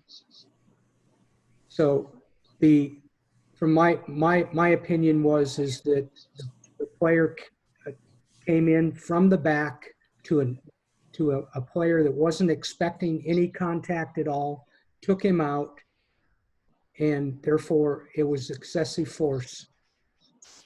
Red card.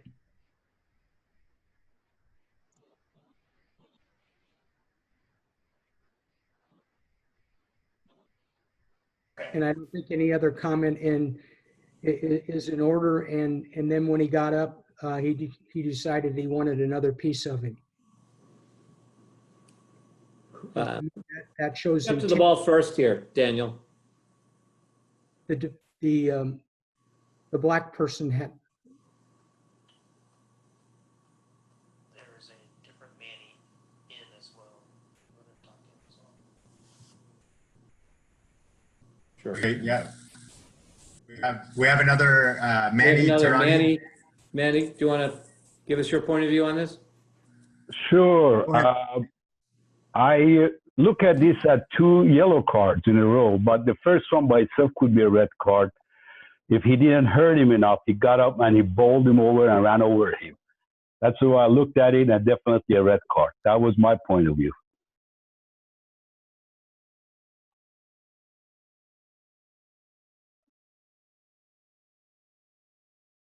Okay, then.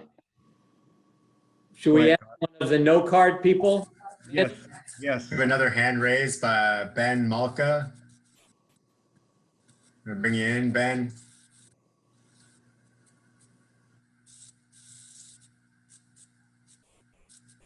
Ben there?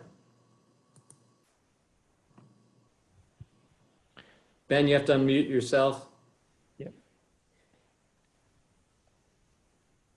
Just so you guys know, when I bring people in as panelists, it takes a second to reload the software. Okay. There we are. Ben? Okay. What I see is even before he get the contact, you can see him running toward the player with no ball in the area. He's just targeting him right now. You can see it, just running into him. There was something happened probably before that caused this action. My point of view. Okay. So we've heard a couple of from the red card people. Let's get one of the no card people, please, to give us their point of view on this. We got a hand from one of the no card people. We have 7 people who had no card.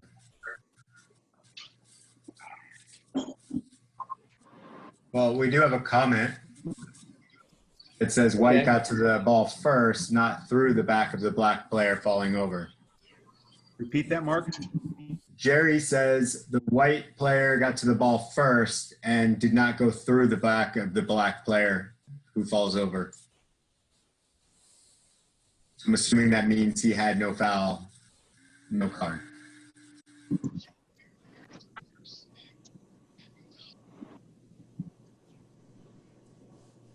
Right, so again, if we stop it right here, the white shirted player is between the black shirted player and the ball.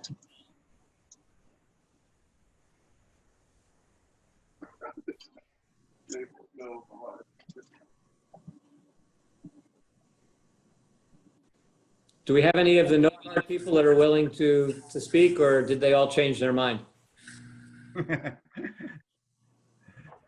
Yeah, there's another comment from Laith Jato. He also, the white team player got to the ball first and just a careless tackle. So what, do one of you guys want to talk to the group and say more about the entire play? Not, there's more that happened here than just the tackle, so we need to hear everything that you have to say.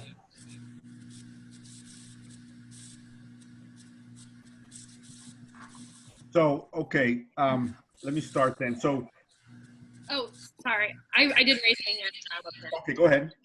Okay, so What's your name? Identify yourself. It's Kia. Hey, Kia Haslett.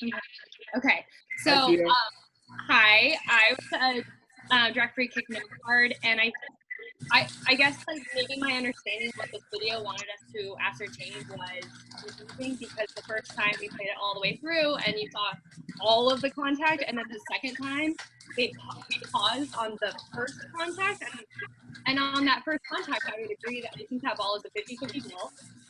It's unclear if the dark player can see the white player, but the white player can. I believe White is making a fair challenge. Maybe even getting there first, and that the force of contact does seem reasonable and fair for that play, and that when the contact happens, it is done in a careless manner. So White fouls black, and then so that was my understanding of when you paused it the second time. And then now, obviously, everything that happens afterwards has no place in the game of soccer. But I guess I was thinking about that initial contact and based on what you guys, where you paused it. So I don't know if other people, it seems like in the chat we're debating the first contact. And then I think a lot of people believe the second contact, there is misconduct on that. So that's my explanation or my read of what you're trying to have us judge. Okay, so what's your name again? Kia, you said? Yeah. Yeah, thank you for the call. So Kia, let me ask you then, we're not disputing about if the white defender played the ball or touched the ball.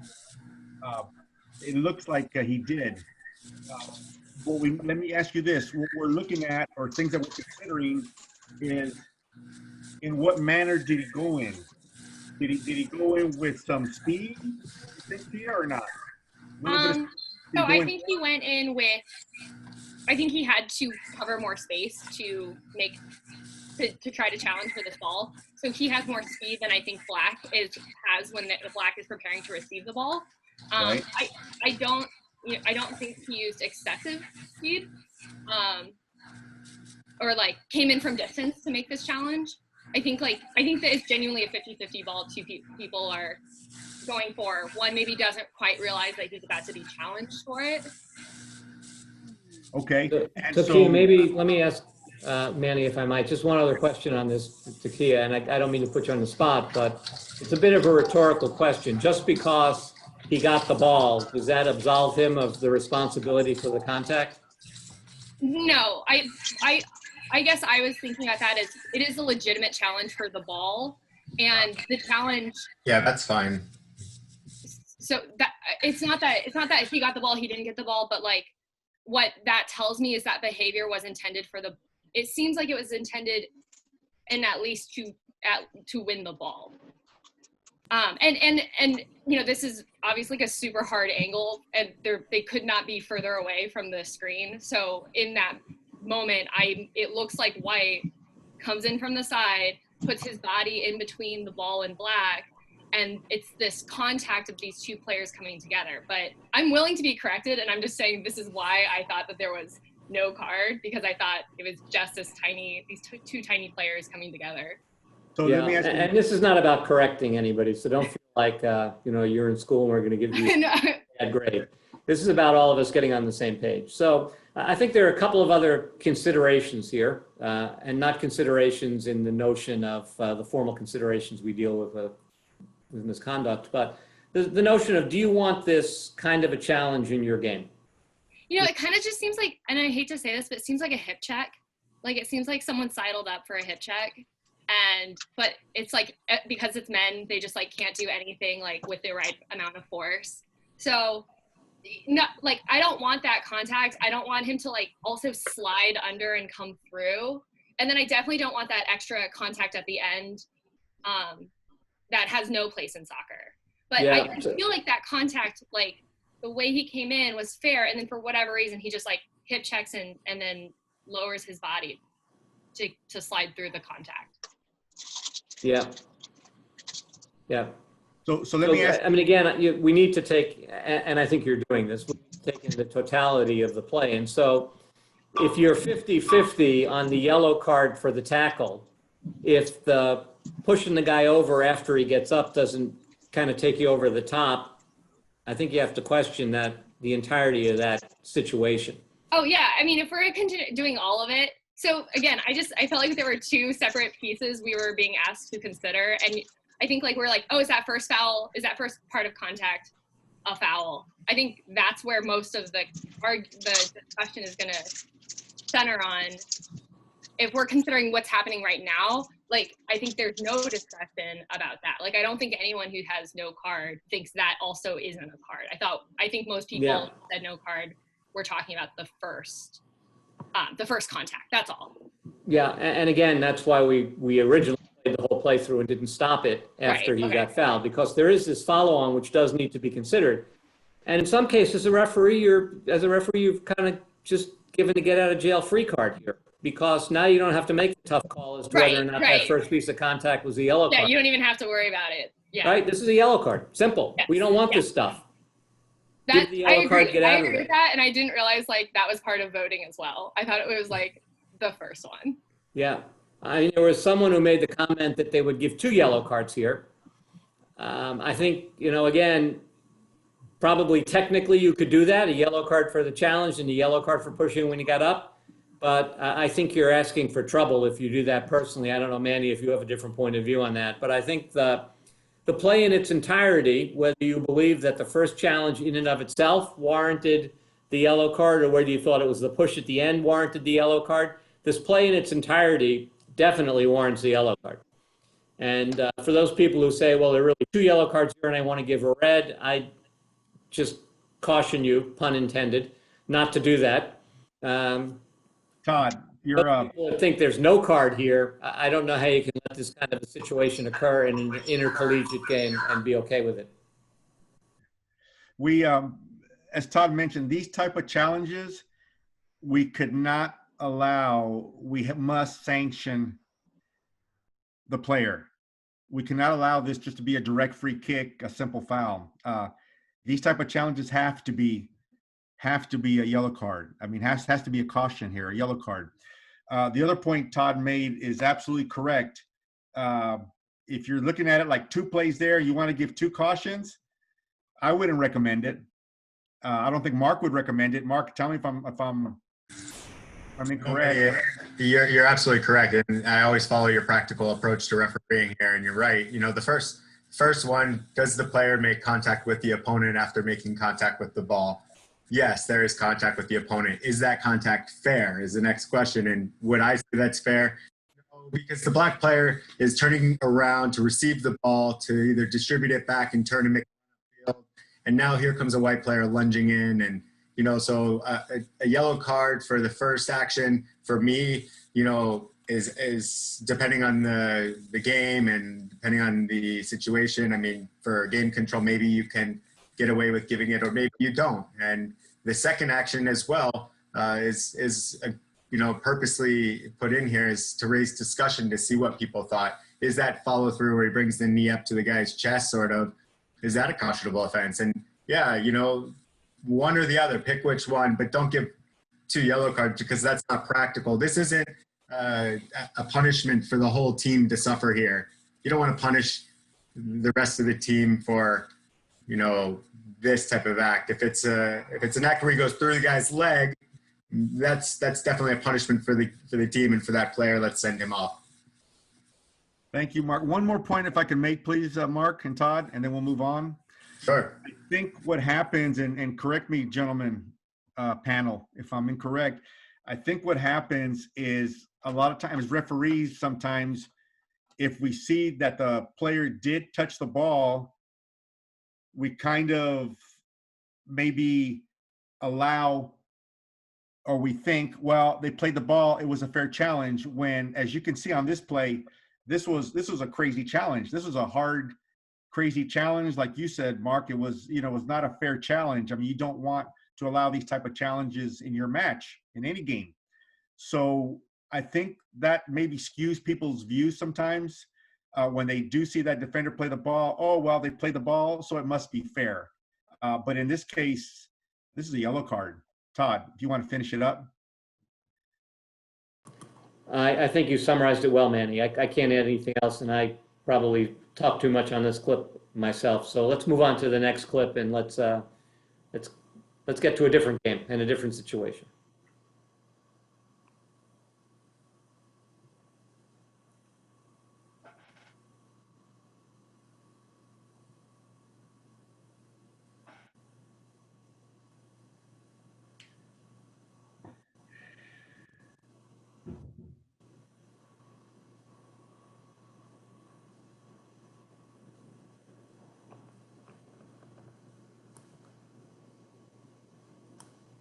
All right, let's vote.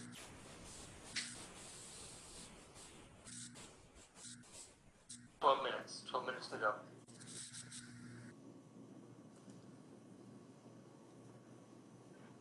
Okay, we have about 60% voted. Wow. Pretty straightforward on the voting here. All right. And okay, let's look at the results. There we go. All right. Take it away. Go ahead, Manny. I'll let you start this one. Thank you. So everybody can see the percentage. So do we want to pick somebody that had no foul, Todd, or we just want to go with the red card in the pass? And no, well, I'll let you decide. You can run this one. Go ahead. Okay, so let's go with somebody that had no foul. If they would raise their hand and be willing to speak. At this moment, we have anybody in that? We have one person with no foul, no card, and we had 11 people with direct free kick, no card. If we can have a no card and the red card, want somebody from red card group and somebody from no card group speak for a second or come on. Can we do that, Mark? All right, raise your hands and we'll bring you in.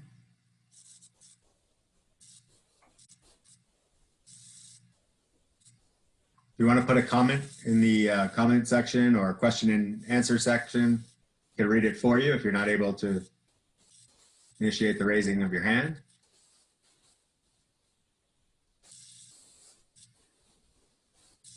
Or if we have just somebody that wants to talk about the red card, we'd like to hear him or her.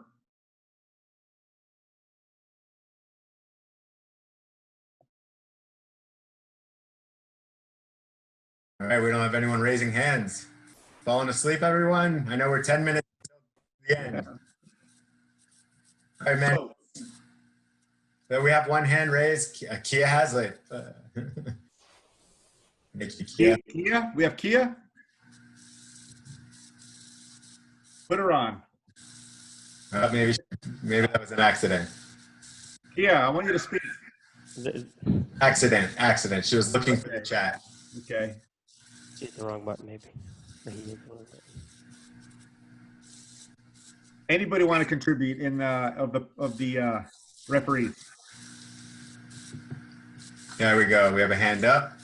Okay, Kia, are you going to talk or not? This is Santiago. Santiago, ¿cómo estás?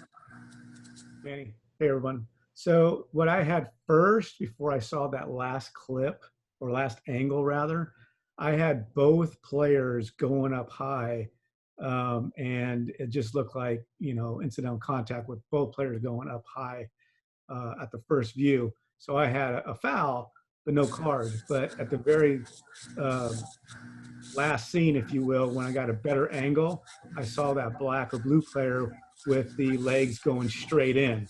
Had I had that angle first, where the referee is, that would have been a yellow card for me. Okay. So it's a yellow card. Why, Santiago? Because of straight leg coming in and point of contact. Straight leg and point of contact. Point of contact, straight leg. What else? I want to go red because I think the force was a lot. And again, the white player, her leg was going up just as high too. Not that she caused it, but again, I didn't see how it risen to a red card. I think there's another angle. Is this it? Okay. So, good, Santiago. I think it's going to show a different angle here also for you guys, for everyone. So let me ask you also, how about the dark jersey players, Santiago? Are their studs exposed? Yeah, that's the angle I'm talking about right there. Okay. Had I saw that one first or earlier before I selected my decision, I would have went straight yellow. Okay, so you have a yellow. If the contact was like higher, you know, borderlining, thinking about red, but I didn't see that. I think it was at the bottom of the foot. All right, good. No, very good, very good. It's reckless challenge, correct? Would you say, Santiago? Yep. Reckless challenge. So what do you do? Direct free kick. What else? Yellow card. Yellow card. Okay. Talk to me about the referee positioning. You mentioned it earlier. Mention it to everybody again. Yeah, I mean, I wish I had his angle before I voted. So well, it shows you how important angles are, right? I mean, he's right in exactly the right position. And clearly, I mean, he's 102 minutes into this match, so he's fit, he's in the right position, he's making the right judgment and the right call. So I think there's not a lot of controversy here, Manny. We're kind of winding down on time. Maybe we should go to the last clip, you think? And thank you, Santiago. Thanks, Santiago. Thank you, All right, we're Santiago. gonna play this one through, and then we're gonna poll the audience here.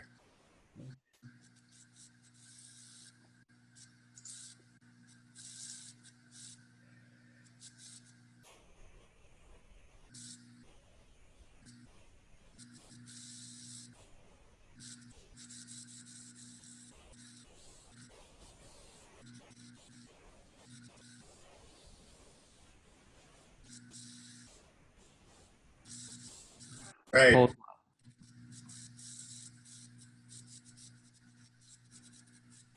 Wow, that was quick. Look at that. They're done? Oh my goodness. Look at that. I think someone's trying to be funny with no foul, no card. One person. 80% voted. We'll give a couple more seconds.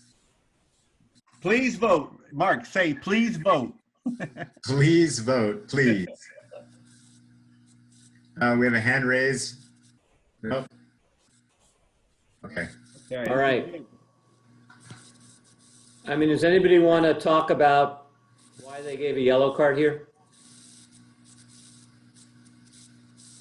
And not a red? Anybody want to volunteer for that, for yellow card, to your rationale reasoning for that? Yeah. I want to hear why.